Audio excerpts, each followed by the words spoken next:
Clap your hands. What's Let's up? do it. That's a sign that we're ready and we're back for another episode of Hashtag Ask LiveLeanTV.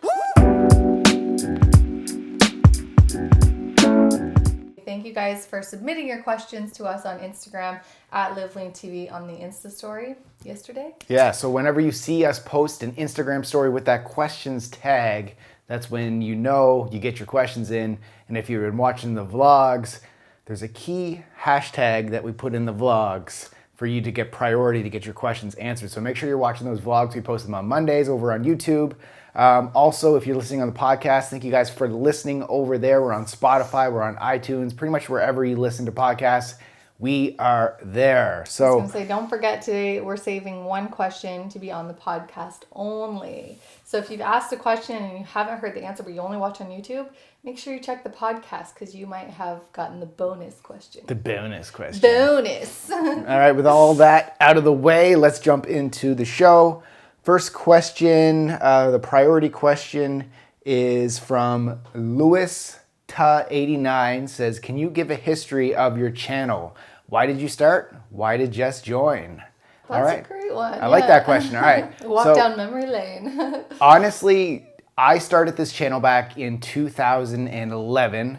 I uploaded, it was a lemon water video. And the reason why I created the channel. Thumbs up if you've seen it. Yeah. The reason why I created this channel was because at this point in 2011, I was probably 2 years into my consistent journey, and I was getting results, and people kept asking me, they're like, we see you in the gym in January, we see you in the summer, we see you in December. How are you staying lean all year round? Because most people in the gym, what do? Fluctuate. They fluctuate. They're getting shredded in the summer, and then in the wintertime, they add that layer of fluff. I was the opposite. I was always staying lean, visible abs all year round. So everyone kept asking me questions, and rather than just talking one-on-one with all these people, eventually, and saying the exact same thing over and over again, I was like, I need to scale this message and get it out to more people because everybody wants to know about this. Yeah. So YouTube was kind of on the up at that point. I think in 2011, like it was becoming more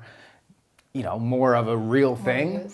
I was going to ask, like, what was your first introduction to YouTube? Like, who suggested it to you, or what made you think, oh, I need to go to YouTube? Well, I know, like, I followed back in the day, like, Greg Plitt was a big influence. Rob Riches was a big influence on me. Those were kind of the two fitness guys on YouTube that I was following at the time. And it was kind of like if you just searched for videos, like they were YouTube videos, right? There was, like, no other place to consume videos. Exactly. Right? So I basically... And this was right during my transitioning from the corporate world. So I worked in the business world. I graduated with a degree in marketing and business, and I worked in the corporate world for 8 years. And then once I got all these questions and my passion was driving me, I was like, I'm going to take what I know in marketing and business and start my entrepreneurial career and create a business out of fitness, my passion.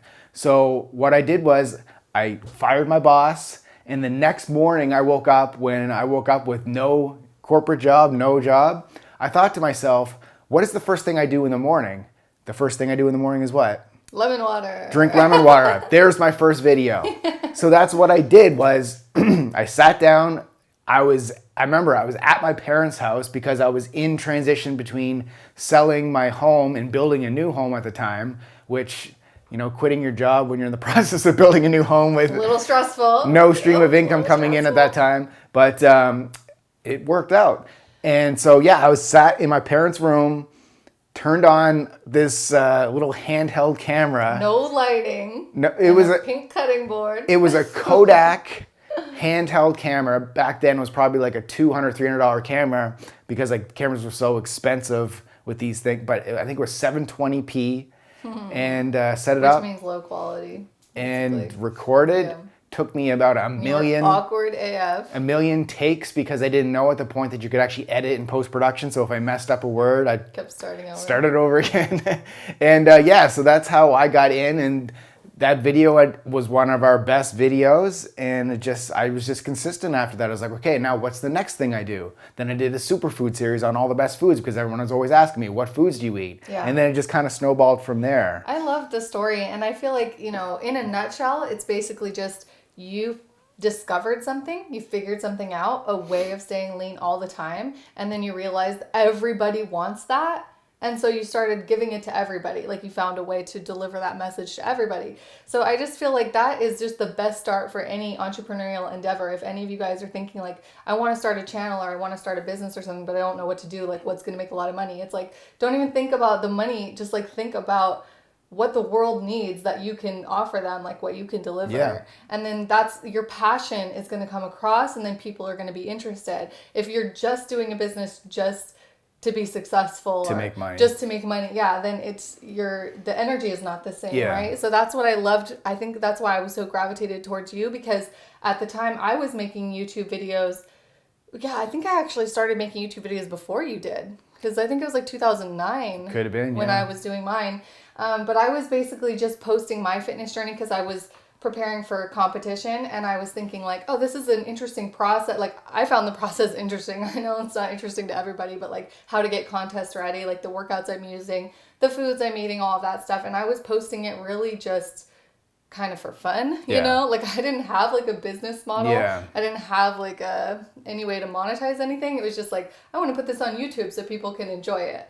So that's kind of like how we found each other, because I saw that he was making a business out of it and I was like, that's what I wanted. Yeah, but that's how I started in the beginning too. Like I didn't have any strategy behind it. I was just thinking, okay, what could I post today? But then so that was in November of 2011. Then the bright light came off in my head in March of 2012 was I need to turn this random YouTube channel of just random videos uploaded every once whenever I felt like it into an actual TV show. So that's why I came up with the brand LiveLeanTV, because everyone is always asking me, how do you live lean, add TV on that, because I wanted to create a TV show out of it, meaning on Monday regular episodes at 2 p.m. you always know what's on channel X. I wanted that to be my YouTube channel. On Monday at 2 o'clock, you always knew a new video was going to be uploaded. So I started uploading 5 freaking videos a week, which is insane. 5 a week is so difficult, you guys. So insane. Just go ahead and try it. Like, if Yeah. you've never made videos, try 5 a week. It's So exhausting. I think I did that for about 8 months or so, and then I just burned out, to be honest. And I'm impressed that you lasted that long.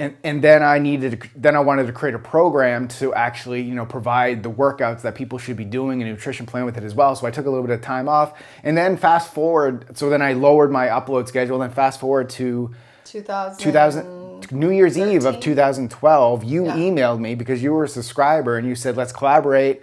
So then the next month I flew to LA. We collaborated on a project. We've been together ever since. And then I think you started on the channel on LiveLeanTV in what year? That was 2013. Yeah. No, you didn't actually start that time. You started your own. She had her own YouTube channel. Maybe it was 14 that I came onto yours. Yeah, because we lived in Toronto at the time. Yeah. Yeah, I had my own channel and I was kind of like trying to do my own thing, but it was so hard for me, guys. I struggled so many times with like getting back on the wagon, falling off the wagon. Like when you get no user engagement, it's like so depressing. Yeah. You're like uploading videos and nobody cares. So it was really hard for me. But then I think in 2014 we decided to combine forces and kind of do LiveLeanTV as a brand for everyone. It wasn't just going to be like separate for men, separate for women. But yeah, so that's kind of the history. That was a long story, but hopefully you guys enjoyed it. I think it's an interesting story, and it all just comes down to like we have a passion about what we do and what we've discovered, and we want to give that to other people, and that's like why we do YouTube. All right, next question from Hannah Conda says, is it a beer belly or is it a wheat belly? I think it could be either one, because I don't think either of those, eating them, in moderation is going to get. We eat both.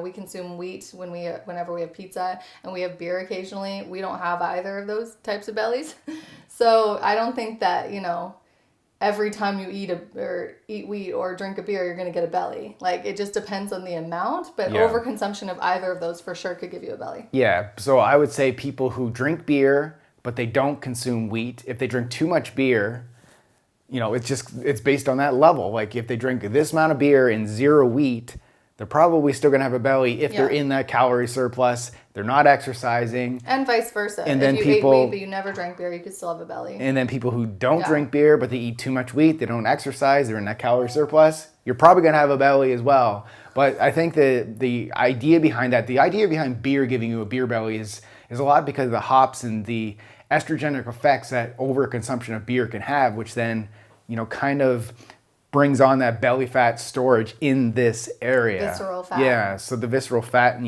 the belly out there where I find people with beer bellies, their bellies aren't like just flabby. They're kind of like hard, like solid. and almost like a pregnant and belly. it's pressed out. And I do think that in both of those cases, with beer and with wheat, you have a very rich carbohydrate source, which is very easy to overconsume, don't you think? Like beers, people can just knock them back. It's like not very filling, right? Like a guy could sit down and finish like a 12-pack, right? Well, some in guys one could. sitting. I could I could never do that in my heyday. I was typically like an 8 beer guy, and then I'm like, I'm done. What? Yeah. 8? I don't think I've ever actually drank a 12-pack of beer, but in my heyday, 8 was like average. Then we go to the clubs. Yeah, ooh, but that's a lot of beer. But I could probably, I think my peak was maybe, depending on how long we were drinking during the day. If it was day drinking, maybe I did get up to 12 at a point. But yeah.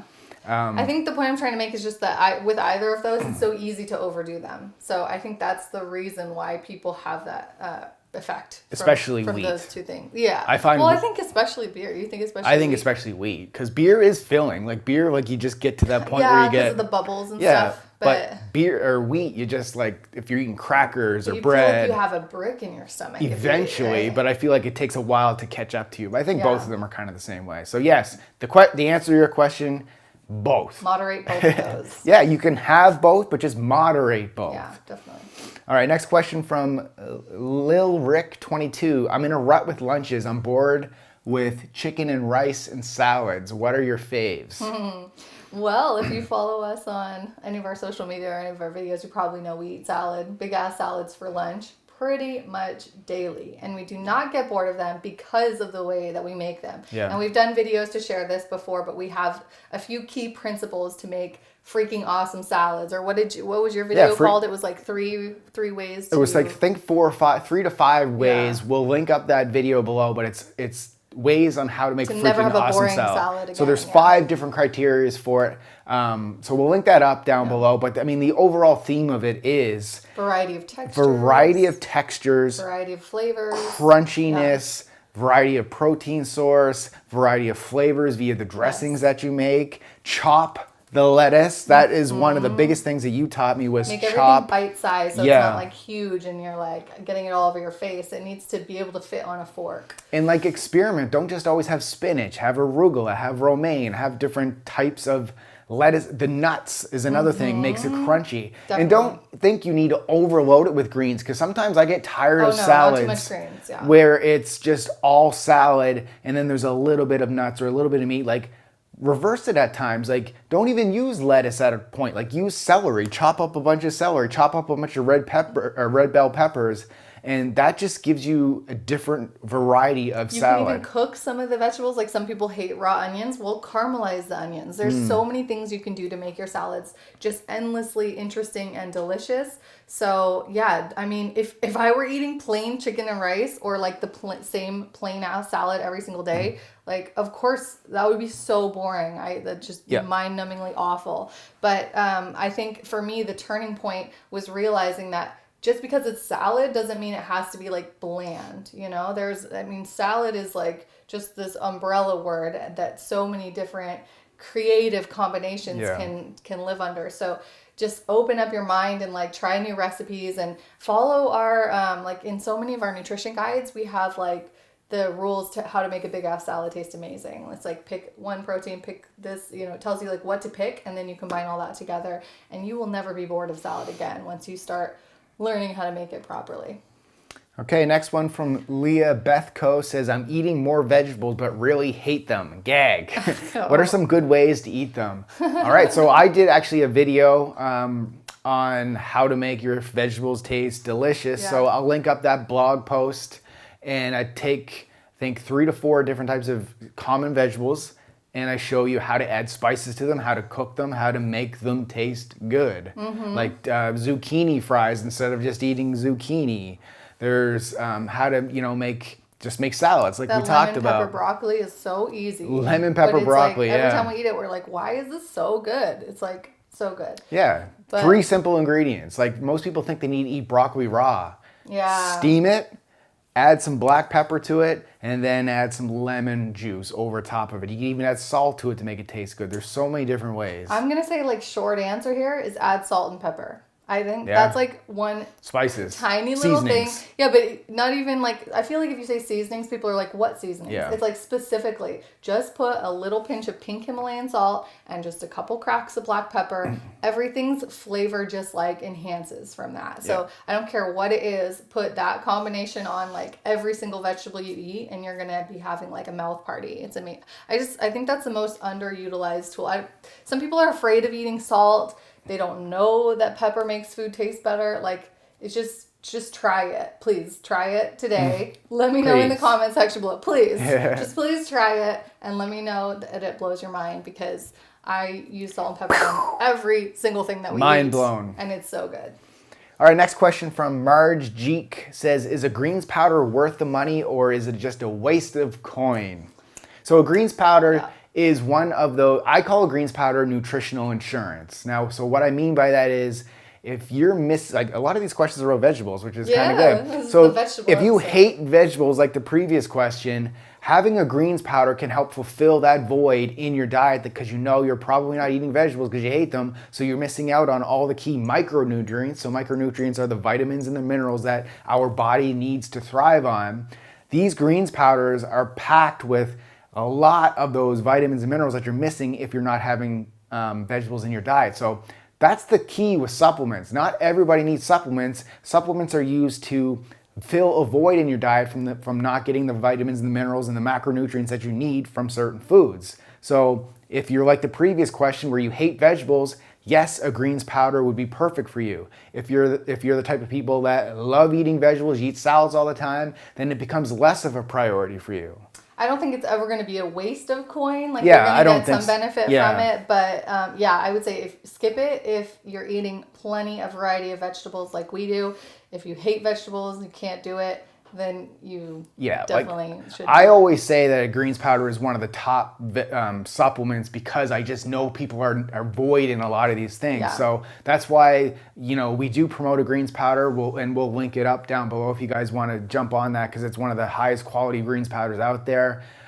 So again, if you need that. And I was going to say, there's some symptoms that I don't want you like self-diagnosing yourself or anything right now, but like if you feel like lack of energy, if you feel kind of like you're getting sick all the time. Yeah. If you just feel like under the weather, like not your best, most energetic, healthiest self, that may be a clue that you're lacking some nutrients. Like, I always take the greens powder when I'm traveling, because I know my diet's not going to be on point. I know if I'm in the air, there's going to be a lot of germs going around. And I used to get sick when I traveled a lot. And now when I take a greens powder, I just don't anymore. And that's the only difference that I've been adding in. So it definitely is beneficial.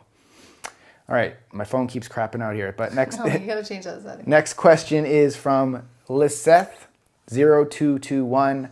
How did y'all know y'all wanted to do with your life? I can't seem to find my calling. So how did we know what we want to do with that? Trust me, it took a while. And I was thinking, this is funny because this is similar to the like, how did you start the YouTube question?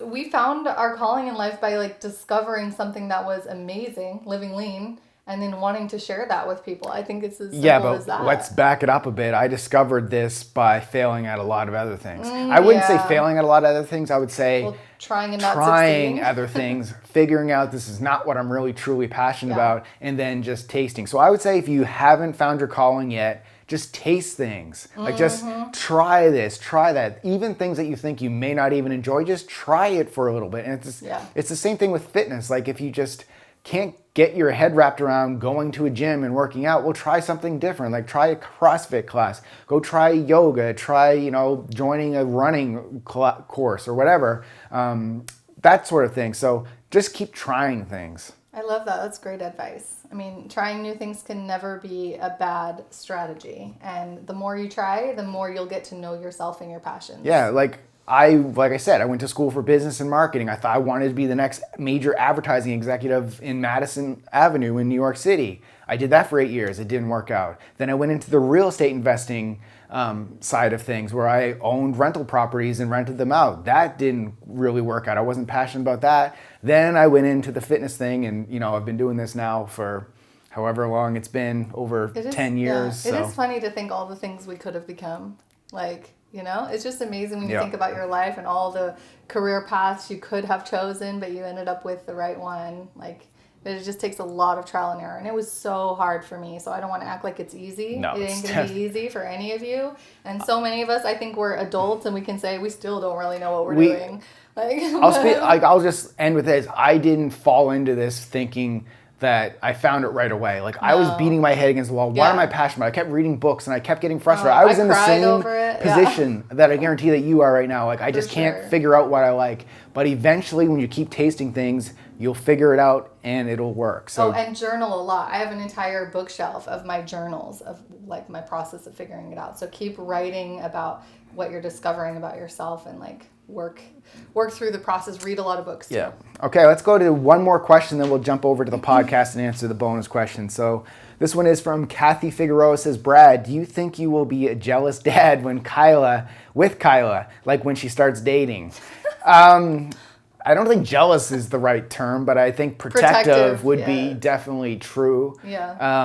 I think you will be. But I think I'll be a cool. Yeah, you'll be cool. Like, I'll be a cool dad. Like, I'll definitely want to meet the kid. I'll definitely want to size him up a little bit. Maybe put him through some push-ups and squats, see what kind of strength he has. But I think I'll be cool as in not being that dad that is overprotective, because I really feel like just like irrational rules. Yeah, it's really important for Kyla to go out there and just experience life, like have her heart broken, go through those ups and downs, because that's what creates the character and helps kind of strengthen you and make you tougher in life, because life is tough. Yeah. It's like by protecting your kids from getting hurt, you're not doing any good at all. And I really feel like Kyla needs to take risks, get beaten down, and then not physically getting beaten down, but like, emotionally let life kind of knock you down, and let's build that up to build you back up, so you get back up after you get knocked down. I really appreciate that my parents didn't like coddle me too much, and like they let me just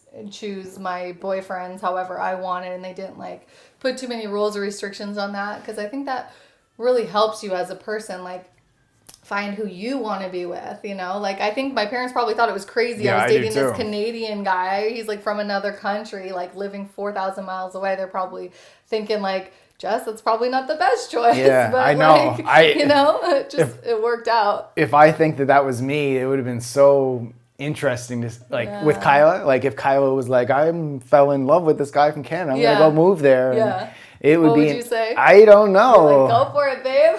I would hope to say like, try it. Obviously, I'd want to make sure you're safe. Like. Yeah. But anyway. Well, they met you and they trusted you, and I think you'll be the same kind of great parent with her. All right, that is it for the show on YouTube. We're going to cut off the visual part of the show. So YouTube, thank you guys so much for listening. Question of the day for YouTube is, what do you want to ask them? Oh, we haven't done a question of the day. Yeah, but we're doing it now. Okay. Question down below. What do you want them to answer? I want to know from you guys, if you feel like you're at that stage where you found your calling, how did you find it? Like, give a one sentence advice of how you found your calling. And give it a scale out of a 0 to 10. How 10 being I'm doing the thing I absolutely love, to 0 being I hate what I do. Give a scale of where you are right now at your current life. So comment down below with that. It'll be interesting to see what everyone does. And now we're going to move over to the podcast, and we're going to answer this last question. So if you're not following on the podcast, you're not subscribed yet, make sure you go over to iTunes, Spotify, wherever you listen to podcasts. Find us, LiveLeanTV. Make sure you click the subscribe and give us a review over there. And we're going to go talk to the podcast listeners right now. Thank you guys for watching. Keep living lean. Living lean.